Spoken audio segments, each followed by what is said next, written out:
The new cabinet of the NDA government has been sworn in and it's making an assertion of continuity. But in the meantime, it is Mohan Bhagwat's speech that is making all the headlines. Does the speech of the RSS chief contain a message for the Prime Minister? I'm Barkha Dutt, you're with the Mojo story. For those who were expecting dramatic differences in the new cabinet of the NDA government, Modi 3.0 as it's being called, well, there wasn't much drama at all. In fact, the BJP kept all of the key ministries with itself. Shivraj Singh Chauhan, the new inductee, has one of the toughest portfolios with agriculture. JP Nadda, now in the government, leaves the space open for a new BJP president.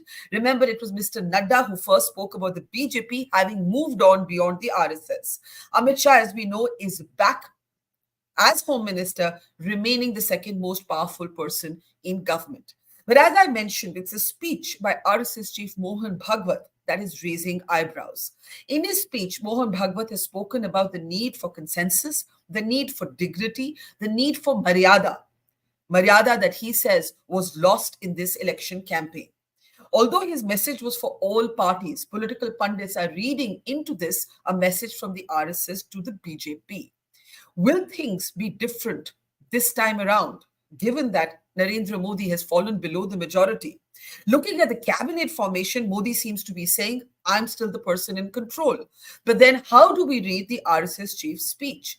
Joining us now is veteran journalist and author Nilanjan Mukhopadhyay. He's also the biographer of a book on the Prime Minister and has spent a large part of his professional life studying the BJP and the RSS. Let me welcome Mr. Mukhopadhyay to the program.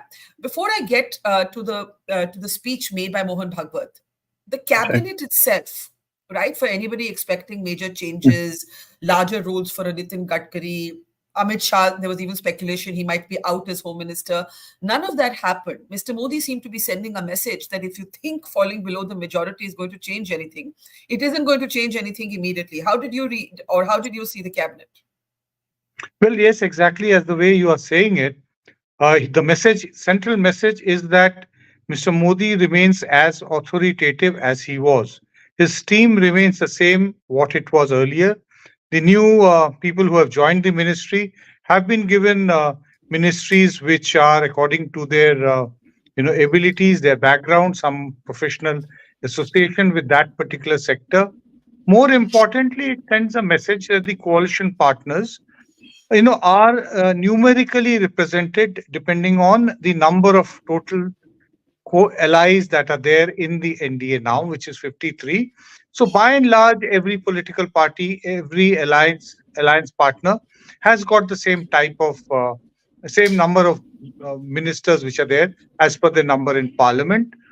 Uh, Portfolio-wise, the BJP has taken the most important Cabinet meeting. portfolios.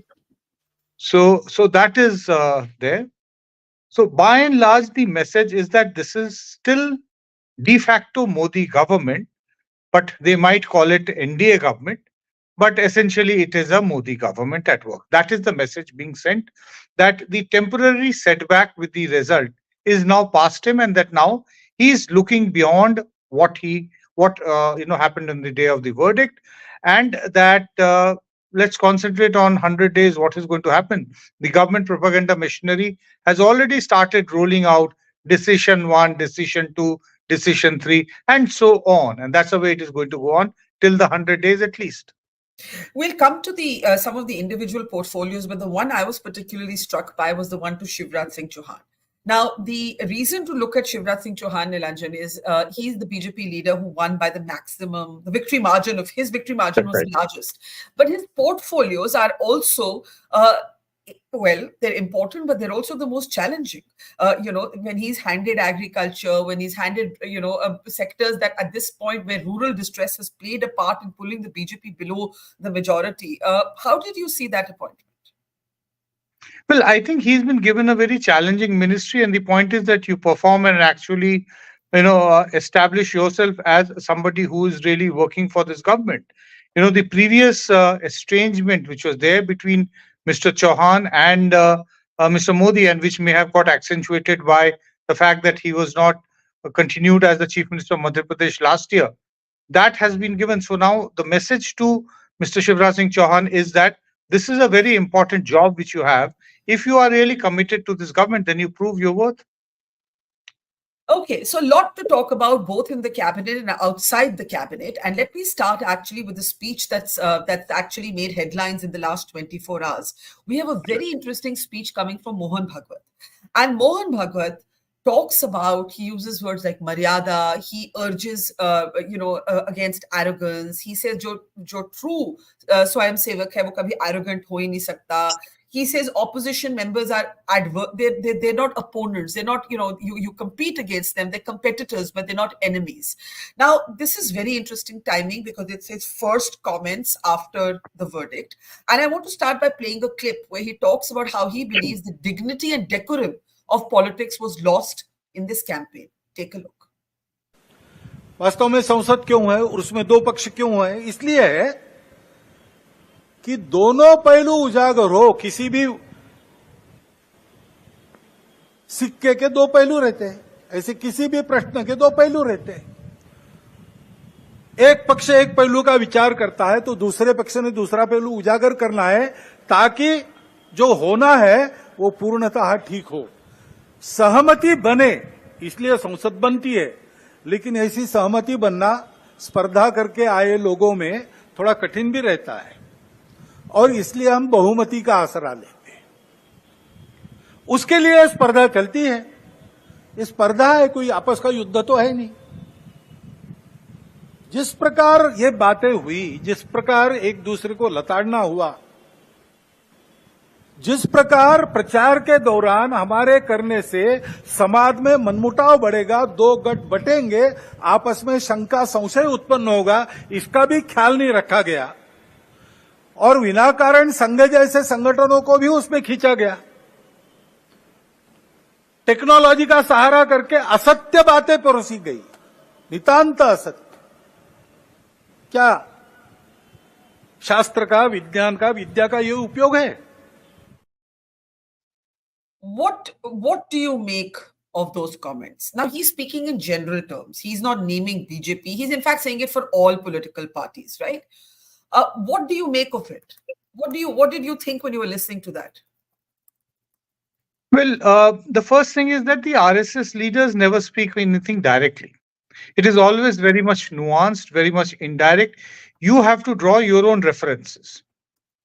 That's the first thought. The second is that this speech has to be seen as part of the same thoughts which have been articulated in various forms, either wholly or partially, by Mr. Venkaiah Naidu first.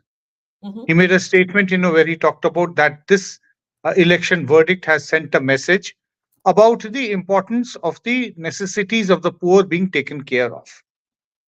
The question was, which needs to be understood, who does this verdict send a message to?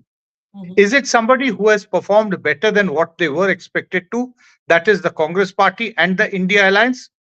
Or is it the message to somebody who has performed below what had been set by them as their target? I would take it that this is a message to the latter.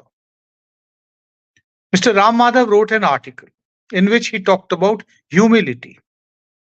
Whenever you talk about humility, name one character in Indian politics in whom that is missing if somebody is asked.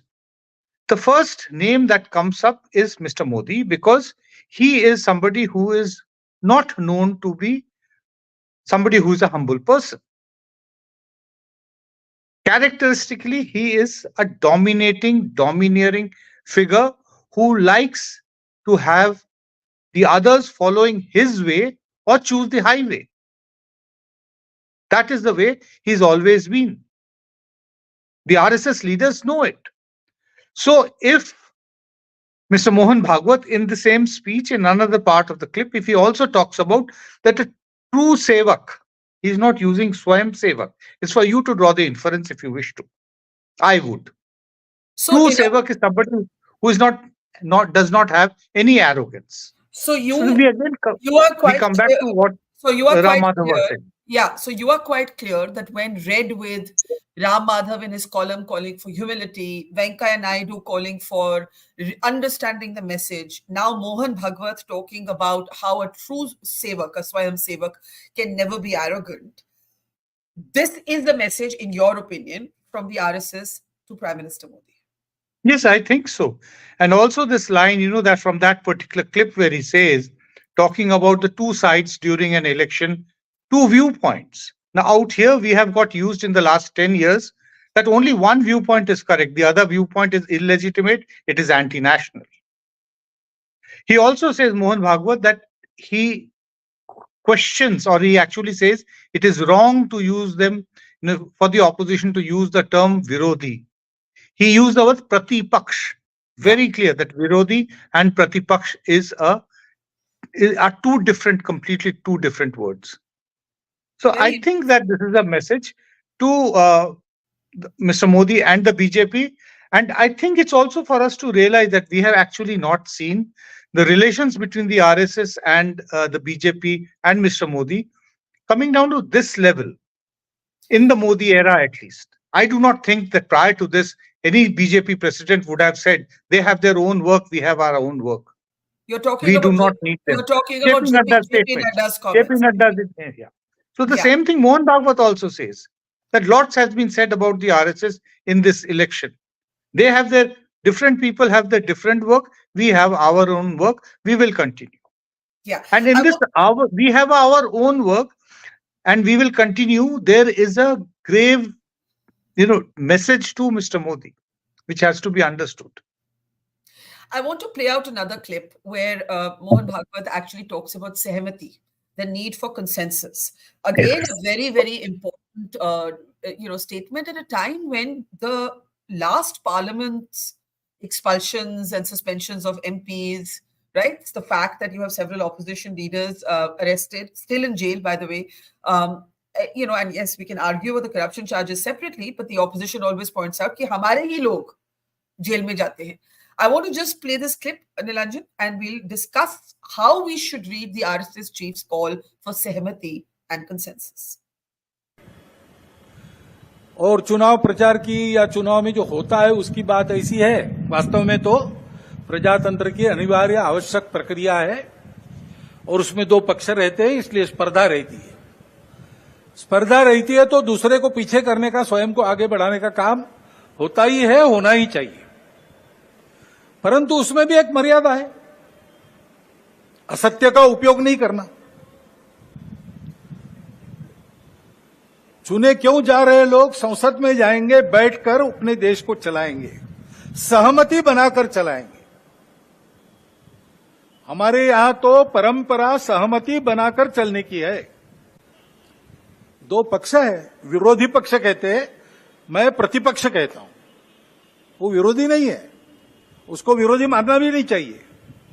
वो प्रतिपक्ष है, वो एक पहलू उजागर कर रहा है, उसका भी विचार होना चाहिए. ऐसा जब चलना है तो चुनाव लड़ने में भी एक मर्यादा होती है. उस मर्यादा का पालन नहीं हुआ. उस मर्यादा का पालन नहीं हुआ. Right? And Nilanjan, you were making the point about, how he's describing the opposition. This is a very important statement. Would you go so far as to use the word rebuke? You did say that it's clearly a message for the Prime Minister, but is it a rebuke or is it a kind of warning, a kind of gentle direction, nudging of direction for the third term of the government? Because the RSS always speaks in a very nuanced manner, I think we should also use a similar kind of a description. Yes. He has pointed out a disagreement with the BJP and Mr. Modi in a very polite manner. That is the way I will actually write if I am actually writing a piece on this speech and then what it means in the long term. He's calling for consensus, something which consensual politics is something that Mr. Modi has so far at least not been known to have displayed. There have been a few occasions where he's taken back some of the decisions, but only when pushed to the wall. Land acquisition and farm bills. Barring that, we do not find any other real example. So there's this entire, the Modi cult means that I say what is correct. And those who disagree with me are not with the nation, because I'm the only one who actually knows what is right for the nation and what is wrong for the nation. That is the way entire the discourse has been framed in the last 10 years. The number of all party meetings on issues, and among even those which have been held, what has been the tone of the government when it has actually sat down on these all party meetings? What has been the participation of the parliamentary standing committees? How many bills have been referred to them? Is parliamentary procedure actually being followed? Are opposition leaders being targeted in verbal attacks and also by various actions of the uh, investigative agencies? So there are multiple ways which we have actually seen that what all was the issue, what were the issues which were highlighted by the opposition in this particular campaign. Mr. Mohan Bhagwat, by calling for consensus, he's actually saying, he's making it very clear that there has to be two sides to a view, an issue. There has to be two viewpoints. If we have a viewpoint, the others are also entitled to have a viewpoint. So is it a speech Yeah. against unilateralism? Is it a speech Yes, against? yes, I think so. That's a nice way of framing it. That yes, this has been a unilateral government and that it has always taken a decision. This is absolutely correct. And then that has not been open to any debate, discussion, and scrutiny. So it has been a very unilateral government. Let me argue this from the other side for a moment, from the BJP side. The BJP would argue that Mr. Modi has delivered like no other prime minister on the RSS's the issues that are dearest to the RSS. 370 being the top of the list. Ram Mandir came from the Supreme Court, but there will still be some political ownership that will be made by Modi, even though it had no electoral consequences, as we now know in this election. He has moved forward on uniform civil code. Some states have moved forward and so on. The last point is Modi still remains the BJP's best ticket to power. Can the RSS afford to rap Modi on the knuckles? I think the RSS has always a very long-term view. The RSS is not looking only at the Modi era and after that what? Their approach is actually, if anybody is actually looking at 2047, I would say it is the RSS, not Mr. Modi. He's not going to be around in 2047 for all practical purposes, unless there is some, actually a miracle and, anyway. So I think, as part of its long-term view, it is of the view that lot of what this government has not done and lot of what it has done are not properly balanced. That there needs to be some, needs to be a course correction.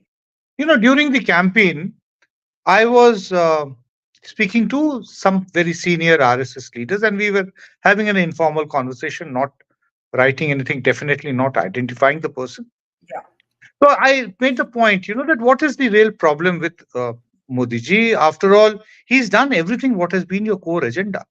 Ram Mandir, half UCC already done, 370 done. What more, what more? Mathura Kashi on way, virtually just after the elections. There can be all kinds of judicial developments.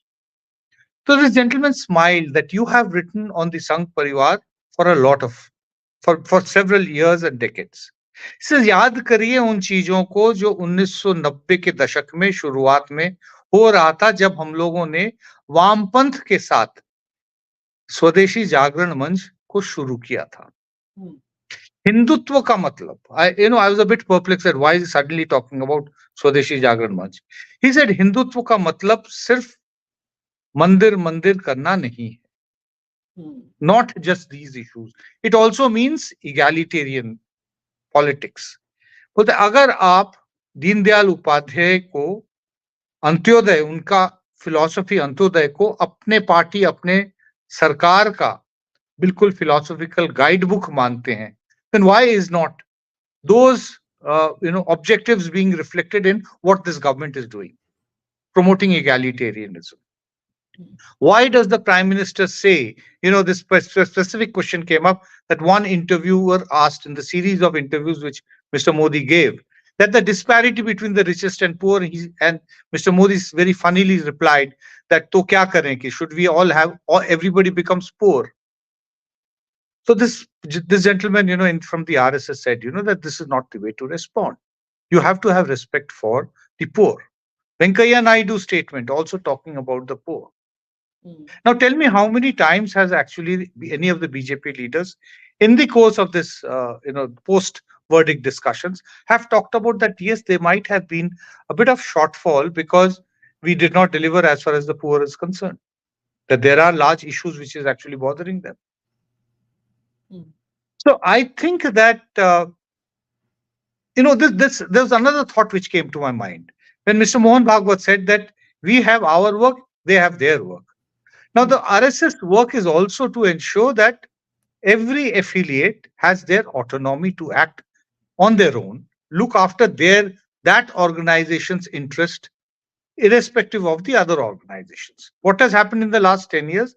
That the RSS has acted as a kind of a, reining in the other affiliates. BMS not allowed to launch any protests.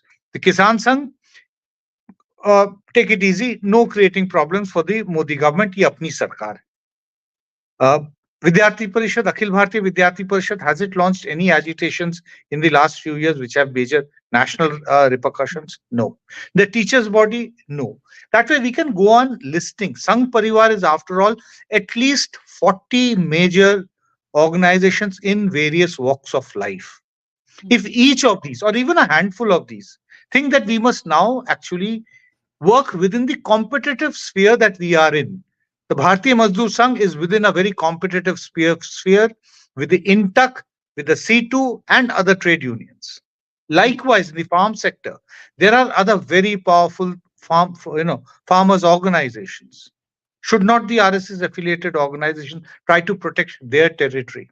If they do, they will have to possibly criticize, question, seek a wider debate or discussion on some of the government policies. If that is done, would then this government, brand them as anti-nationals as they have been doing? So there are these kind of questions which I think, with this speech of Mr. Mohan Bhagwat, I would say that it is necessary for Mr. Modi to take a deep thought and go and spend some time with the RSS. It cannot function. It cannot function with the kind of hostility which is inherent in Mr. Mohan Bhagwat's speech. I'm saying there's a inherent hostility. He doesn't say it because they speak in nuances, but it is known to everybody. So you do feel a hostility, not just a mild rebuke, but a hostility. Yes. And this is further down, in the lower cadre. Why didn't the RSS leaders, the workers, come out in most places to come and campaign for the BJP candidates this time? Why is it that the most important feature of the BJP's electoral campaign in every election, that is the door-to-door campaign, was missing in large parts of India? I do want to talk about one other point made by Mohan Bhagwat. He reminded India that Manipur is still injured, right? And Manipur is almost fallen off the national headlines. It barely even made them there, shamefully. But Mohan Bhagwat is saying, fix this, prioritize this. The BJP has lost 2 of the seats there in Manipur, but it's still a Biren Singh BJP-led state government, right? Now, again, not to politicize Manipur, it's a very deep and complex problem. But how did you see Mohan Bhagwat's comments on Manipur? Since Manipur became a major national issue, the only people who talked about the necessity for the government to, as quickly as they can, to resolve the conflict in Manipur have been people who have been labeled as being part of the opposition, people of the anti-national lobby. I would like to know that would Mr. Modi now brand the RSS and Mohan Bhagwat also in the same category? I think it is a very big thing that he's referring to Manipur. The RSS has a very steady presence in the Northeast. It has worked in the Northeast for decades. Right from 1980s, during the Assam movement, the RSS was in the thick of things. this entire argument, which actually eventually led to the philosophy behind the CAA, NRC, all that, that the Hindus cannot be put, unitedly with the non-Hindu refugees coming into Assam. Hindu refugees into Assam, I'm sorry, Mr. Deoras, Bala Saheb Deoras, when he was a Sarsanchalak, said that the Hindu refugees have to be looked at from a different prism. And that is what is eventually the philosophy behind CAA and eventually if NRC becomes. So I think it is very clear that by talking about resolving the issue in Manipur, he is actually, this is actually, being rebuking in public in a way, yeah, it can be said. Yeah. Now, you have written, I think, in the Quint that this is going to be a new BJP. But everything will depend on who the new BJP president is, right? You've also said, That's right. You've also said that Mr. Bittu getting sworn in marks another milestone. This is your article in Quint in the BJP RSS divorce. Let's first start with Bittu, and then we'll come to the BJP president. Go ahead. On Bittu, I referred to the dramatic developments in 1998 in March, when Mr. Vajpayee got 182 seats for the first time and was in the process of forming the government after all the, coalition partners. Sorry, I just want to correct myself. That article was from the Federal. From the Federal. Sorry. From the Federal. That's right. That's right. Go ahead. Yes. So all parties agreed, and NDA was formally constituted at that time. And just a night before the swearing in, next morning was the swearing in, the RSS learned that among the people who were being taken into the ministry was Pramod Mahajan and Jaswant Singh. Close to midnight, Mr. K. Sudarshan, who was then the General Secretary of the RSS, Raju Bhaiya Rajendra Singh was the Sarsanchalak at that time. Sarsanchalak asked K. Sudarshan to go and meet Mr. Vajpayee and stop this. So they came and said that anybody who has lost the Lok Sabha election principally should not be made a minister. We learned at that time that K. Sudarshan conveyed the message that Raju Bhaiya has said that we will not have a problem once you make the two of them members of parliament. लेकिन हारे हुए व्यक्ति को मंत्री नहीं बनाना चाहिए. It is against the principles of democratic functioning and also not ethically correct. Eventually, Pramod Mahajan was made an advisor in the Prime Minister's office, and Jaswant Singh was made the Deputy Chairman of the Planning Commission. Within a few months, both were made members of the Rajya Sabha, and they were brought into the ministry, and they functioned as ministers. I think this is very important to recall at this point. Ravneet Singh Bittu lost from Ludhiana.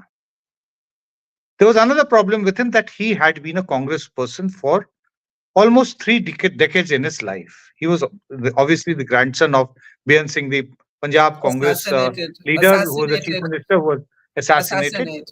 Yeah.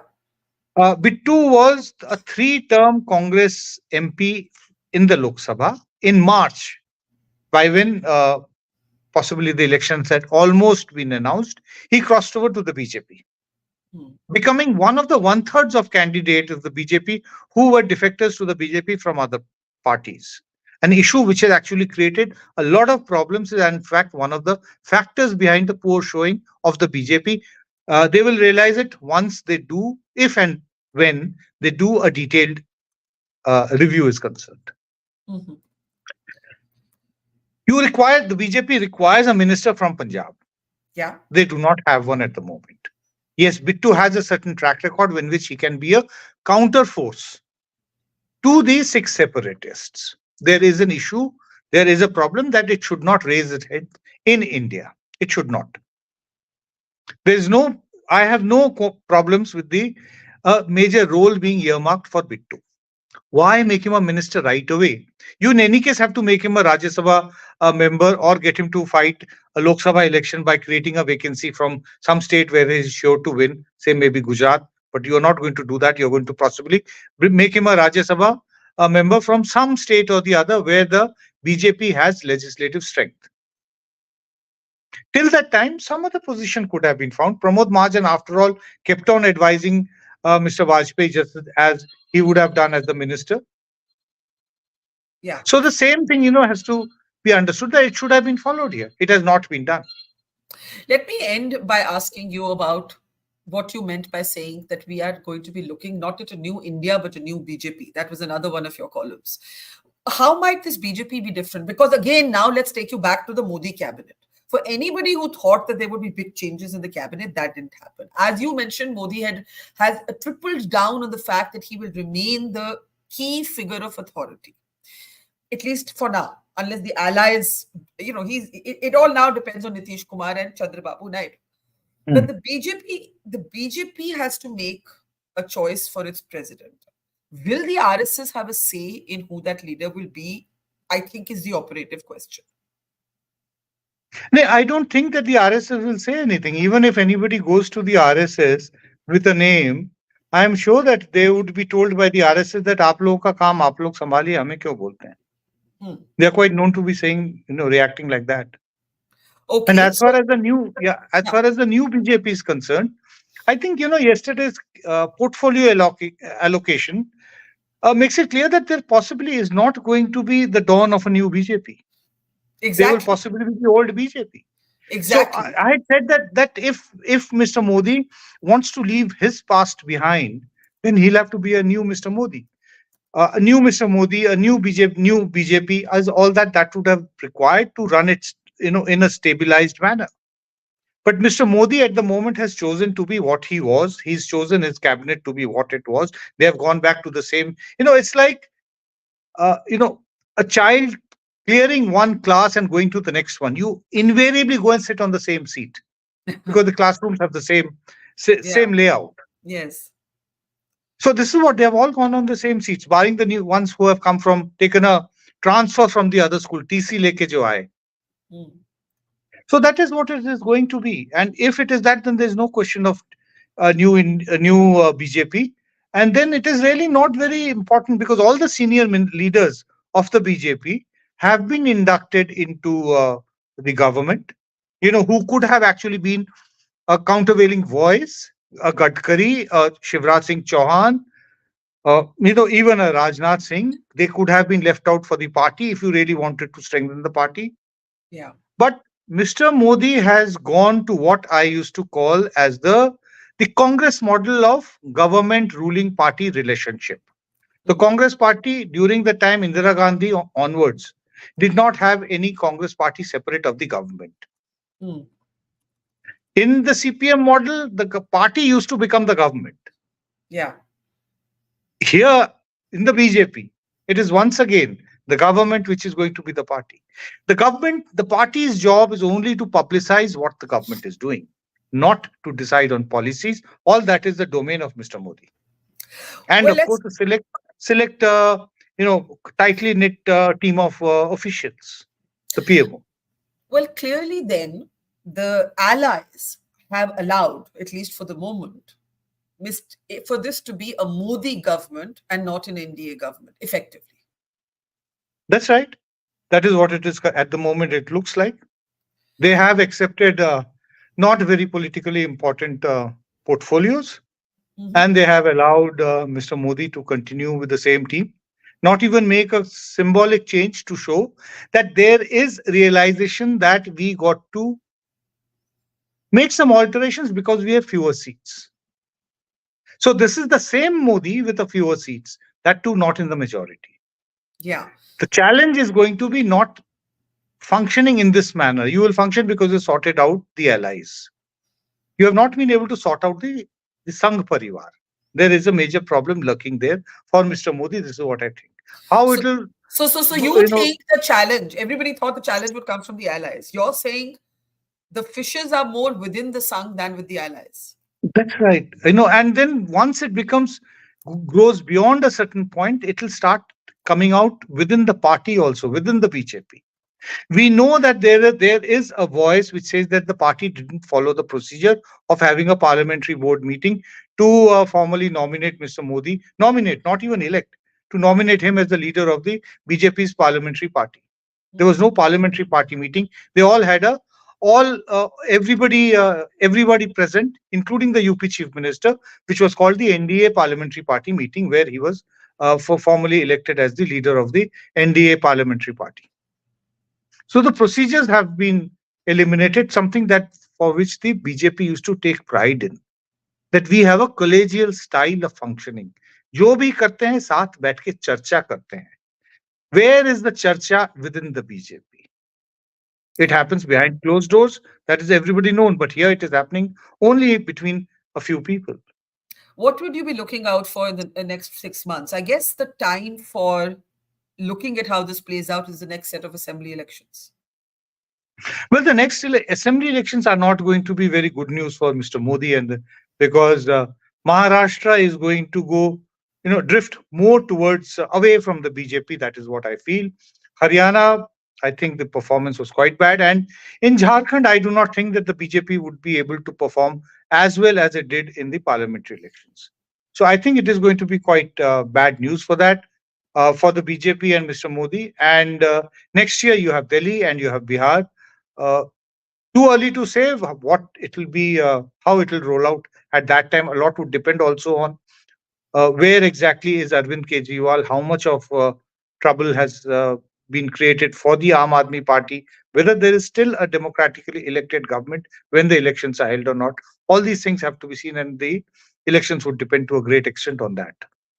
Well, we leave it there. Nilanjan Mukhopadhyay, biographer of a book on Narendra Modi, along with many other books on the politics of the RSS and the Sangh Parivar.